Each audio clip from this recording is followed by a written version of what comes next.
For today's video, kapakals, alam ko maraming sumasakit ang ulo ng mga misis o mga kababaihan na nakatoka sa pagluluto. Kung ano naman ang uulamin sa tanghalian or sa umagahan o pananghalian.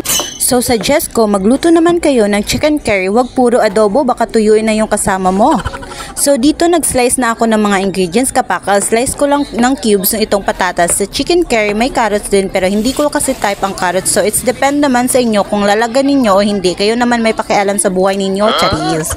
So sa dugayan, shout out sa mga Bisaya out there, no? Proud to be Bisaya me. So igasa na natin yung manok at timplahan ng magic sarap and paminta, powder, toyo, oyster sauce. O diba, mekos-mekos na yan ni Insan. Wanilain, uy, napaka-importante talaga ng gata sa chicken curry, mga may guys. Mas masarap ang chicken curry kung pure coconut ang gagamitin ninyo.